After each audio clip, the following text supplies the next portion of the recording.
Oi, turminha, tudo bem? Já vamos começar o nosso Micos da Semana falando da Mica Mor, a Luana Piovani.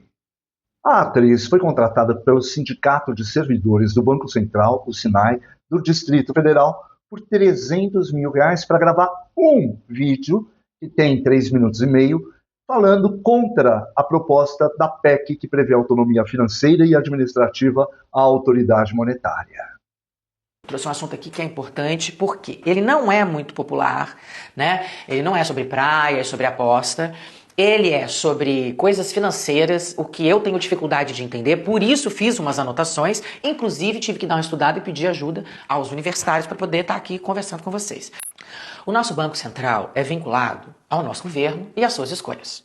E é assim em quase todo mundo. Só que aqui no Brasil resolveram criar a roda, estão querendo inovar, gente. Querem colocar o Banco Central independente do governo e sujeito a sofrer influências externas. Gente, isso não tem cheiro de perigo? Economistas como Bresser Pereira e Luiz Gonzaga Beluso, que já participaram de governos nossos e são muito renomados, alertaram em recente manifesto contra a PEC do Banco Central que nenhum dos principais bancos centrais do mundo possui a combinação de autonomia financeira, isenção orçamentária e blindagem parlamentar. A única garantia que a gente tem de manter a gratuidade do PIX, a segurança das reservas internacionais e do nosso sistema financeiro é manter o Banco Central como autarquia de direito público. Vamos lá. Autarquia. Entidade coletiva pública dotada de autonomia administrativa, financeira e patrimonial.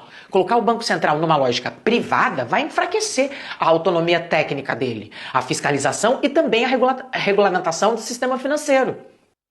Segundo Thales Carvalho comentou, a autonomia do Banco Central serve justamente para evitar interferências do governo. A finada Dilma Rousseff tentou estimular artificialmente a economia por meio da redução de juros, controle de preços e expansão do crédito. O que aconteceu? Recessão econômica. Um banco autônomo, segundo ele, pode elevar a taxa de juros para conter a inflação sem sofrer pressões do governo.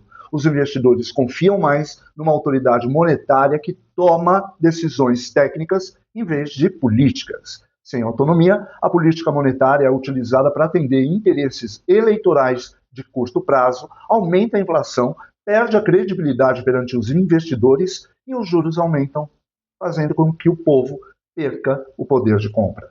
Aliás, isso a gente está dando banhos, né?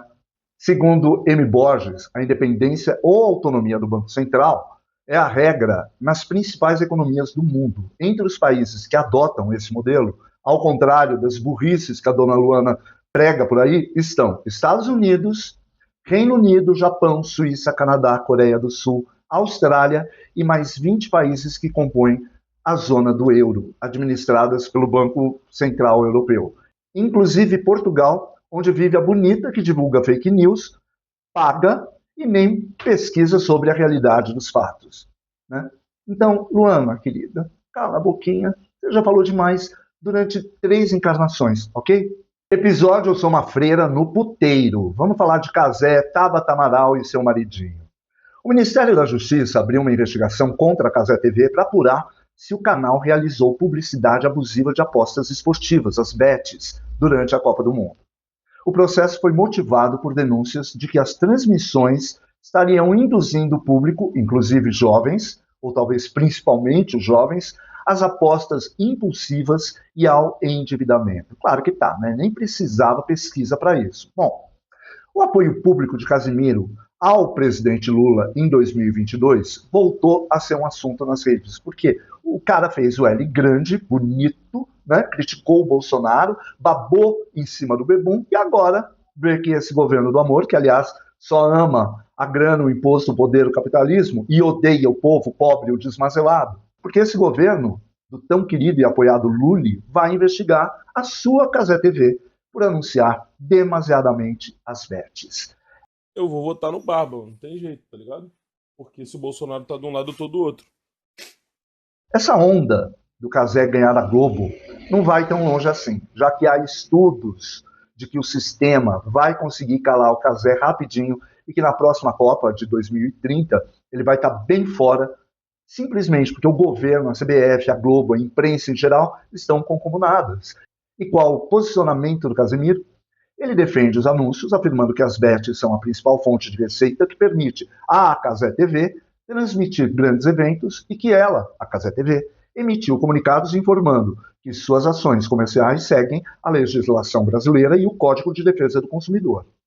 Daí vem a tonta da Tabata Amaral e diz o seguinte: esse vídeo é um pedido de ajuda pra você, Cazé. Você deve estar vendo muita gente falar aqui nas redes sobre o excesso de propaganda de bets nas transmissões da Cazé TV. Talvez você ache injusto que os comentários sejam direcionados a você, quando toda a grande mídia, Globo, SBT, tá fazendo a mesma coisa. Eu sinto muito. Meu pedido é mais singelo. Usa a sua influência pra divulgar o brasilcontrabets.com, pra incentivar os brasileiros a assinarem a petição e a pressionarem a classe política. Tô apresentando um projeto de lei, mais um, que proíbe, de uma vez por todas, propagandas de casas de apostas. As famosas bets. Jogo vicia igual cigarro. Não pode ter tratamento diferente. Tratamento diferente é exatamente o que você faz, Tabata Amaral. Porque dá pra ver no seu discurso que o tratamento é seletivo. Porque enquanto você tá aí fazendo vídeo bonito, dizendo que quer proibir as bets, o seu marido, João Campos, dentro da sua casa, faz o contrário. Ele praticamente vendeu a cidade do Recife para as bets. Então, Tabata, antes de você lutar na rua, a sua primeira batalha tem que ser dentro de casa. Mas já que você não vai falar isso para o povo, eu tô aqui pra mostrar a verdade. Tabata, aqui no Recife, tem bet em todos os lugares. Tem bet em placa de rua, até em parque público, como o Parque Dona Lindu e outros parques aqui da cidade, teve bet decorando. Lugares onde é para crianças e adolescentes se divertirem e estava tendo propaganda de bet. Mas isso você não fala. Aqui no Recife, todas as festas importantes é bet virado em todo lugar. Carnaval, São João, evento público. Mas preste atenção no que ela também falou. Esse dinheiro não pode continuar financiando campanhas, propagandas políticas como se nada tivesse acontecendo. Você sabia, Tabata Amaral, que aqui no Recife teve uma casa de aposta que doou milhões para o carnaval? E dias depois do carnaval, no mesmo mês, o seu marido, João Campos, baixou os impostos para a casa de aposta. Antes, as bets aqui no Recife pagavam 5% de imposto. Agora, elas só pagam 2%. Então, enquanto você diz que quer combater e proibir, o seu marido beneficia para estimular. Mas eu quero te falar mais. Tem coisa aqui nessa cidade essencial que paga mais imposto do que as casas de aposta. Material hospitalar pagando mais imposto do que bet, Tabata. Essa é a realidade do Recife que o seu marido entregou. Mas você prefere fazer vídeo bonito, mas não fala que o seu combate é seletivo. Mas eu quero perguntar uma coisa pra você que luta tanto e batalha contra as bets. Como é que você vem para o Carnaval, Ano Novo, São João e não faz uma postagem criticando o seu marido que vendeu tudo para as bets? Até agora eu fico esperando um vídeo seu denunciando sobre isso. Porque quando é pra você criticar a prefeitura ou o governo de São Paulo, você é braba. Mas quando é para dar exemplo dentro de casa, você fica calada. Porque falar é fácil, difícil é ter coerência. Tabata amada, cala a boquinha, vai cuidar da sua casinha, do seu maridinho. Você é muito coitadinha, nem com esse sorrisinho com 350 dentes faz você ter alguma credibilidade. Vai dançar na faixa de trânsito com o seu maridinho, vai. E a viagem mico do Lully em Itajaí, lá em Santa Catarina. Fiasco de milhões. A ideia da viagem era de impulsionar a retomada da indústria naval e o setor portuário brasileiro com foco na geração de empregos e na modernização da frota da Marinha. Por que isso agora, né? No derradeiro final do seu império? Vai saber.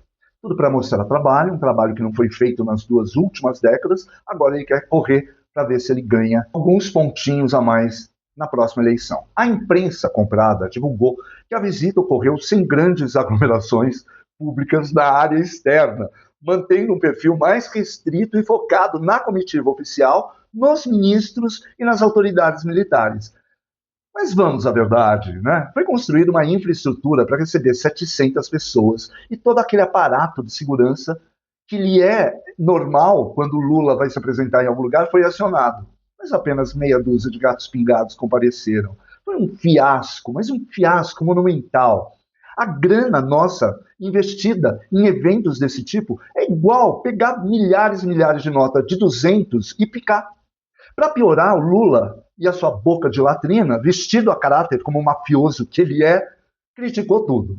Criticou o catarinense, falando que ele sofre de síndrome de grandeza, que ele, Lula, pernambucano, fez muito mais pelo Brasil do que qualquer governador fez por Santa Catarina. Aliás, criticou o próprio governador catarinense, o Jorginho Melo, por não comparecer ao evento.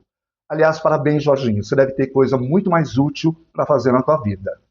E aproveitou e também criticou o Trump, porque o desespero é tanto que o cachaceiro não perde a oportunidade de falar da soberania, da soberania, da soberania. Até o dia em que a soberania americana lhe der um tapão na orelha e esse cara sair voando. Ah, e o Lula é um cadáver político, vamos combinar? Já deveria estar enterrado há muito tempo. Enfim, pessoal, a gente vai ficando por aqui para não ficar muito pegajoso, porque se a gente fosse falar de cada mico realmente da semana, não seria um vídeo do YouTube, seria um longa-metragem. Se você puder, pega esse dedinho gostoso, tecla aí nessa mãozinha, fazendo um positivinho, para ver se a gente desencalha um pouco nesse mundo cibernético do YouTube. Tenha uma excelente semana. Eu espero que a semana já comece com a gente ganhando um jogo e ganhando a semana, né? Porque a gente merece. Brasileiro, não desiste nunca. Um abraço, até a semana que vem.